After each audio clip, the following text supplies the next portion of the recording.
ಯಾವ ವಸ್ತುನೂ ಬಿಟ್ಟಿಲ್ಲ. Petrol, diesel.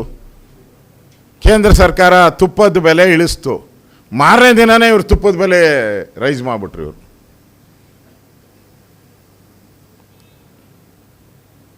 ಮನೆ ಟ್ಯಾಕ್ಸು 3 ಪಟ್ಟು ಜಾಸ್ತಿ ಮಾಡಿಬಿಟ್ಟವ್ರೆ. ಈಗ ಬೆಂಗಳೂರಲ್ಲೆಲ್ಲ ಡ್ರೋನ್ ಸರ್ವೆ ಮಾಡ್ತಾವ್ರೆ. ಡ್ರೋನ್ ಸರ್ವೆ ಮೊದಲು ಅವರೆಲ್ಲ 1,200 ಸ್ಕ್ವೇರ್ ಫೀಟ್ ಮನೆ ಅಂತ ಇದ್ದರೆ ಈಗ ಒಂದೇ ಸರಿ 4,000 ಬರ್ತಾಯಿದೆ ಡ್ರೋನಲ್ಲಿ. ಅಂದರೆ 4 ಪಟ್ಟು ಟ್ಯಾಕ್ಸ್ ಜಾಸ್ತಿ ಕಟ್ಟಬೇಕೀಗ. ಕಸಕ್ಕೆ 3 ಪಟ್ಟು ಟ್ಯಾಕ್ಸ್ ಕಟ್ಟಬೇಕೀಗ. ಒಂದು ಕಡೆ ತೆರಿಗೆಗಳನ್ನು ಜಾಸ್ತಿ ಮಾಡ್ತಾಯಿದ್ದಾರೆ, ಇನ್ನೊಂದು ಕಡೆ ನಮ್ಮ ತಲೆ ಮೇಲೆ ಸಾಲಗಳನ್ನು ಜಾಸ್ತಿ ಏರ್ತಾ ಇರೋವಂಥದ್ದು. ಇವತ್ತು ಕಾಂಗ್ರೆಸ್ ಸರ್ಕಾರ ಇವತ್ತು ದಿವಾಳಿ ಆಗಿರೋದಕ್ಕೆ ಇದಕ್ಕಿಂತ ಸ್ಪಷ್ಟ ಉದಾಹರಣೆ ಎಲ್ಲೂ ಇಲ್ಲ. ದಿವಾಳಿಯಾಗಿ ಕರ್ನಾಟಕವನ್ನು ಒಂದು ಪಾಪರ್ ರಾಜ್ಯ ಮಾಡೋವಂಥದ್ದಕ್ಕೆ ತೀರ್ಮಾನ ಆಗೋಗ್ಬಿಟ್ಟಿದೆ. ಅದರಿಂದ ಈ ಸರ್ಕಾರ ಪೂರ್ತಿ ಅಧಿಕಾರನ ಉಳಿಸ್ಕೊಳಕ್ಕೋಸ್ಕರ ಒಡೆದಾಡ್ತಾ ಇರೋವಂಥ ಒಂದು ಸರ್ಕಾರ ಅಷ್ಟೇ ಇದು. CM ಪದವಿ ಉಳಿಸ್ಕೊಳಕ್ಕೆ, CM ಪದವಿ ಕಿತ್ಕೊಳಕ್ಕೆ, ಎಲ್ಲ ಮಂತ್ರಿಗಳು ಅವ್ರವ್ರ ಮಂತ್ರಿ ಸ್ಥಾನನ ಕಾಪಾಡ್ಕೊಳಕ್ಕೆ ಹಣ ಕಲೆಕ್ಟ್ ಮಾಡ್ತಾ ಇರೋವಂಥ ಏಜೆಂಟ್ಸ್ ಇವರೆಲ್ಲ, ಏಜೆಂಟ್ಗಳು ಇವರೆಲ್ಲರೂ ಮಾಡಿ ರಾಹುಲ್ ಗಾಂಧಿಗೆ ATM ಮಾಡಿದ್ಮೇಲೆ ಇವರು ರಿಟೈನಿಂಗ್ ಅಷ್ಟೇ. ಈಗ ಈ ಪರಿಸ್ಥಿತಿಗೆ ಕರ್ನಾಟಕವನ್ನು ಈ ದುಷ್ಟ ಕಾಂಗ್ರೆಸ್ ಸರ್ಕಾರ ತಂದಿದೆ. ಇನ್ನು ಮುಂದೆ ಎಲ್ಲ ಕಡೆನೂ ಹೋರಾಟಗಳನ್ನು ನೋಡ್ತಿದ್ದೀರಿ ನಾವು. ಎಲ್ಲ ಕಡೆನೂ ಹೋರಾಟ ಪ್ರಾರಂಭ ಆಗಿದೆ, ಚಳುವಳಿಗಳು ಪ್ರಾರಂಭ ಆಗಿದೆ. ನನಗನ್ಸುತ್ತೆ ಇದೆಲ್ಲ ನೀವು ಮಾಡಿದ ಪಾಪ ಕರ್ಮಗಳಿಂದ ಇಷ್ಟೆಲ್ಲ ಆಗ್ತಾ ಇರೋದು ಕಾಂಗ್ರೆಸ್ ಅವರಿಂದ. ನಮ್ಮ ಮೇಲೆ 40% ಕಮಿಷನ್ ಹಾಕಿದ್ರಿ. ಈಗ ಅದೇ ಕಾಂಟ್ರಾಕ್ಟರ್ ಅಧ್ಯಕ್ಷ 2 ದಿನದಿಂದ ಸ್ಟೇಟ್ಮೆಂಟ್ ಕೊಟ್ಟಿದ್ದಾನೆ, BJPಗಿಂತ 3 ಪಟ್ಟು ಜಾಸ್ತಿ ಅಂತೆ. ಅಂದರೆ ಯಾವ ಹೆಸರು ಹೇಳಿ ನಮ್ಮನ್ನು BJPಯವ್ರನ್ನ 40% ಕಮಿಷನ್ ಸರ್ಕಾರ ಅಂತ ಹಣೆಪಟ್ಟಿ ಕಟ್ಟಿ ಚುನಾವಣೆಯನ್ನು ಗೆದ್ರಿ ನೀವು. ಈಗ ಅದೇ ಕಾಂಟ್ರಾಕ್ಟರ್ಸ್ ಹೇಳ್ತಾ ಇದ್ದಾರೆ ನೀವು 3 ಪಟ್ಟು ಜಾಸ್ತಿ ಅಂತೇಳಿ. ನಮ್ಮ ಮೇಲೆ ಹಾಕಿದ್ದ ಆಪಾದನೆ ಈಗಾಗಲೇ ಕೋರ್ಟಲ್ಲಿ ವಜಾ ಆಯಿತು, ಹೈಕೋರ್ಟಲ್ಲೂ ಹೊರಟೋಯ್ತು, ಲೋಕಾಯುಕ್ತದಲ್ಲೂ ಕೇಸು ಹೋಯ್ತದು. 2 ಕಡೆನೂ ಕೇಸ್ ಹೋಗಿದೆ. ಆದರೆ ಈ ಕಾಂಗ್ರೆಸ್ ಅವರು ಇವತ್ತು ನಮ್ಮ ಮೇಲೆ ಆಪಾದನೆ ಮಾಡಿದ್ರಲ್ಲ, ಈಗ ಸಾಕ್ಷಿನ ಕೇಳ್ತಾ ಇದ್ದಾರೆ. ನಾವು ಕೇಳಿದಾಗ ಸಾಕ್ಷಿಯಲ್ಲಿ ಕೊಡೋ ಕಡೆ ಕೊಡ್ತೀರಿ ಅಂದರು, ಈಗ ಸಾಕ್ಷಿ ಕೇಳ್ತಾ ಇದ್ದಾರೆ. ಅದರಿಂದ ಈ ಸರ್ಕಾರ ಜನ ವಿರೋಧಿ ಸರ್ಕಾರ. ಇದರ ವಿರುದ್ಧವಾದಂಥ ಹೋರಾಟವನ್ನು ಈಗಾಗಲೇ ಅಧಿವೇಶನ ಬರ್ತಾ ಇದೆ 6ನೇ ತಾರೀಕು ಬಡ್ಜೆಟ್ ಅಧಿವೇಶನ. ನಾವು ಬಡ್ಜೆಟ್ ಅಧಿವೇಶನದಲ್ಲಿ ಈಗಾಗಲೇ ಇನ್ನೊಂದು 2-3 ದಿನದಲ್ಲಿ ಸಭೆನೂ ಕೂಡ ನಾನು ಮಾಡ್ತೀನಿ. ಎಲ್ಲ JDS ಮತ್ತು BJPಯ ಪ್ರಮುಖ ನಾಯಕರ ಸಭೆನೂ ಕೂಡ ನಾನು ಮಾಡ್ತೀನಿ. ಪ್ರತಿ ಸರಿನೂ ಮಾಡ್ತೀರಿ. ಈ ಸಂದರ್ಭದಲ್ಲಿ ತೀರ್ಮಾನವನ್ನು ಮಾಡ್ತೀರಿ. ಅಧಿವೇಶನದಲ್ಲಿ ಯಾವ ರೀತಿ ಹೋರಾಟವನ್ನು ಮಾಡಬೇಕು. ಬಡ್ಜೆಟ್ಟಲ್ಲಿ ಕಳೆದ 3 ವರ್ಷದಲ್ಲಿ ಏನೇನು ಘೋಷಣೆಯನ್ನು ಮಾಡಿದಿರಿ ಅದು ಪೇಪರ್ ಮೇಲೇ ಇದೆ. ಇನ್ನು ಅವೆಲ್ಲ ದಾಖಲೆಗಳನ್ನು ತೆಗೆದುಕೊಂಡಿದ್ದೀರಿ. ಇನ್ನು ಪೇಪರಲ್ಲೇ ಇದೆ, ಯಾವುದು ಇಂಪ್ಲಿಮೆಂಟೇ ಆಗಿಲ್ಲ, ಘೋಷಣೆ ಆಗಿದ್ದು. ಅವೆಲ್ಲನೂ ಕೂಡ ಸರ್ಕಾರದ ಮುಖಕ್ಕೆ ಮಂಗಳಾರತಿ ಮಾಡುವಂಥ ಕೆಲಸವನ್ನು ವಿಧಾನಸಭಾ ಅಧಿವೇಶನದಲ್ಲಿ ನಾವು ಮಾಡ್ತೀರಿ.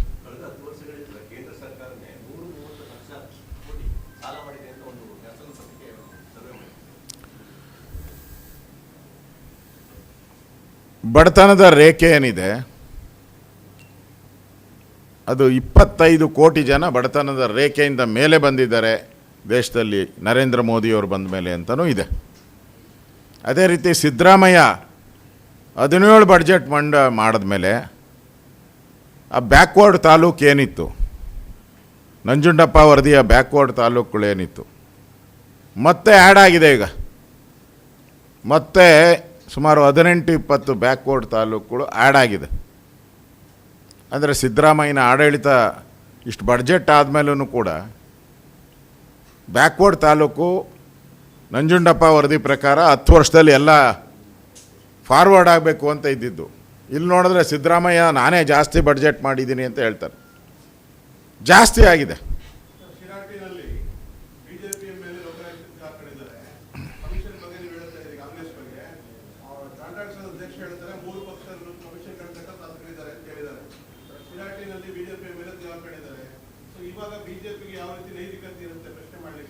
ತಪ್ಪು ಮಾಡಿದವರು ಯಾರಿದ್ದಾರೋ ಅವ್ರಿಗೆ ಶಿಕ್ಷೆ ಆಗಬೇಕು. ಅದು ಯಾವುದೇ ಪಾರ್ಟಿ ಆಗಿರಲಿ, ನಾವೇನು ಸಮರ್ಥನೆ ಮಾಡೋಕ್ಕಂತೂ ಹೋಗಲ್ಲ. ಈಗ ನಿಮ್ಮ ಪಾರ್ಟಿ 3 ಜನ MLAಗಳು ಜೈಲಲ್ಲಿದ್ದಾರಲ್ಲ, ಅದಕ್ಕೇನು ಉತ್ತರ ಕೊಡ್ತೀರಾ ಕಾಂಗ್ರೆಸ್ ಅವರು? ಮೈನಿಂಗಲ್ಲಿ 1,000 ಕೋಟಿ ಲೂಟಿ ಹೊಡೆದು ಜೈಲಲ್ಲಿದ್ದಾರೆ ಸೈಲ್ ಅನ್ನೋರು. ಆಮೇಲೆ ಚಿತ್ರದುರ್ಗ MLA ಯಾರು?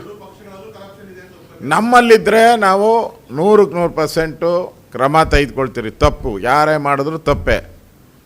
ಆದರೆ ಕಾಂಗ್ರೆಸ್ ಅವರು ಈಗಾಗಲೇ ಜೈಲಿಗೆ ಹೋಗಿದ್ದಾರೆ. ಅವ್ರ ಮೇಲೆ ಏನು ನಾವು ಈಗಾಗಲೇ ನೋಟಿಸ್ ಸರ್ವ್ ಮಾಡಿದ್ದೀರಿ, ಅವ್ರಿಗೆ ಎಕ್ಸ್ಪ್ಲನೇಷನ್ ಕೇಳ್ತಾ ಇದ್ದೀರಿ. ನಾವು BJP ಈ ಥರ ಕರಪ್ಷನನ್ನು ಯಾವುದೇ ಕಾರಣಕ್ಕೂ ಸಹಿಸಲ್ಲ.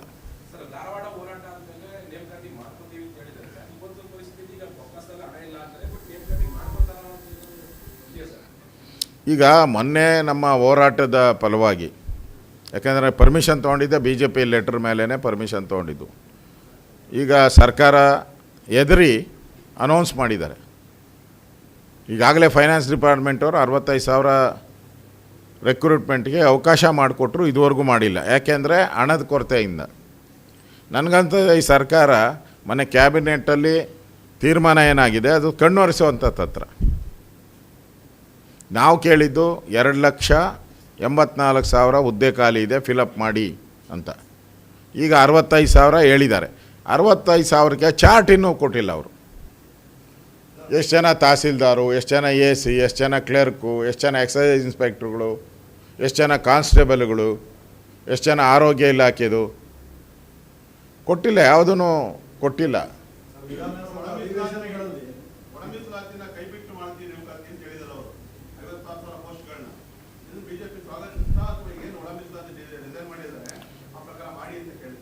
ಈಗಾಗಲೇ ಈ ಕೇಸನ್ನು ಕೋರ್ಟಲ್ಲಿದೆ. ಕೋರ್ಟ್ಗೆ ಅವರು ಸರ್ಕಾರ ಒಂದು ಅಫಿಡವಿಟ್ ಕೊಡಬೇಕಾಗ್ತದೆ. ನಾವು ಯಾಕೆ ಮಾಡ್ತೀರಿ ಅನ್ನೋದ್ರ ಬಗ್ಗೆ ಈಗ ನಡೀತಾ ಇದೆ ಕೇಸು. ನೋಡಿ, ಕೋರ್ಟ್ ಆದೇಶವನ್ನು ಒಳಪಟ್ಟಂತೆ ನೇಮಕಾತಿ ಮಾಡೋಕ್ಕೆ ಏನು ಪ್ರಾಬ್ಲಮ್ ಇಲ್ಲ ಅಂತ ಅನಿಸುತ್ತೆ. ಅಲ್ಲ, ಮೀಸಲಾತಿ ಬಂದಾಗ ಅದಕ್ಕೇನಿದೆಯೋ ಫುಲ್ಫಿಲ್ ಮಾಡಬೇಕಾಗ್ತೈತೆ. ಅದನ್ನು ಮಾಡಲೇಬೇಕು.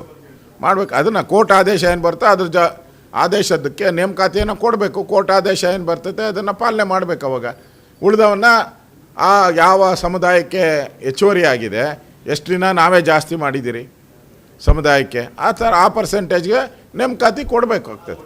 ನಿರ್ಭೀತ, ನಿಷ್ಪಕ್ಷಪಾತ, ವಿಶ್ವಾಸಾರ್ಹ ಸುದ್ದಿಗಳಿಗೆ ಮತ್ತೊಂದು ಹೆಸರಾಗಿರುವಂತ News18 ಕನ್ನಡ ಈಗ ಆಪ್ನಲ್ಲೂ ಲಭ್ಯವಿದೆ. ದಯವಿಟ್ಟು ಇಲ್ಲಿರುವಂತ QR ಕೋಡ್ ಸ್ಕ್ಯಾನ್ ಮಾಡಿಕೊಂಡು ಆಪ್ ಡೌನ್ಲೋಡ್ ಮಾಡೋದಕ್ಕೆ ಮರಿಬೇಡಿ. ನಿಮ್ಮ ಬೆಂಬಲ ಹೀಗೆ ಸದಾ ನಮ್ಮೊಂದಿಗಿರಲಿ. ಧನ್ಯವಾದ.